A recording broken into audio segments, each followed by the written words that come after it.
আৰু মই বৰ্তমান উপস্থিত আছো ডিমৰীয়াৰ ৰাজ দৰবাৰত আৰু ৰাজ দৰবাৰ বহিছে আজি উৰুকাৰ দিনাখন ৰাজ দৰবাৰ বহা এক পৰম্পৰা।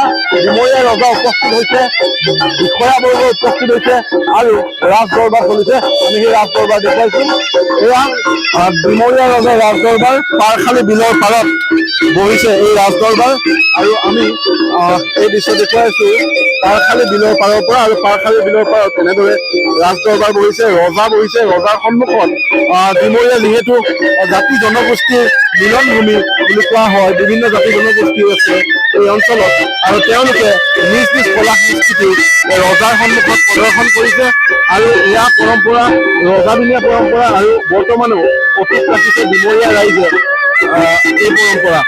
আৰু পাৰখালী বিলৰ কাষত প্ৰতি বছৰে পাৰখালী পাৰত আচলতে জালুকৰা বমানী দুৰণি বিল সমান্তৰালকৈ এই পাৰখালী বিলত কৰা হয় সমূহীয়াভাৱে। আৰু এই পাৰখালী বিলৰ পাৰত ঐতিহাসিক ডিমৰীয়া ৰজাৰ ৰাজ দৰবাৰ বহে আৰু ৰাজ দৰবাৰ বহাত বছৰটোৰ বিভিন্ন দিশ আলোচনা কৰা হয়। ৰাজ্যখনৰ ডিমৰীয়া ৰাজ্যখনৰ বিভিন্ন দিশ আলোচনা কৰা হয় আৰু তাৰ সমান্তৰালকৈ উৰুকাৰ এই দিনটোত মাছ মৰাৰ সমান্তৰালকৈ নিজ নিজ কৃষ্টি সংস্কৃতি ইয়াত প্ৰদৰ্শন কৰে।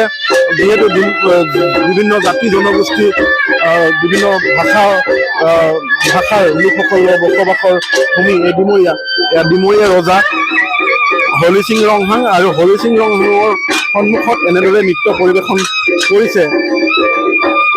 পাহাৰ ভৈয়ামৰ মিলনভূমি ডিমৰীয়া, জাতি জনগোষ্ঠীৰ মিলনভূমি ডিমৰীয়া।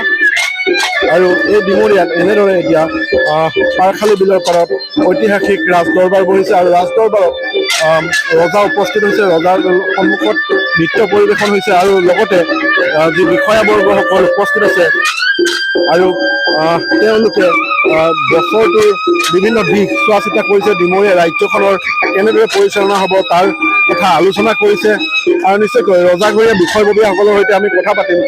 ৰজাঘৰীয়া বিষয়ববীয়া সম্পাদক আছে, আপোনাৰ ওচৰলৈ আহিছোঁ।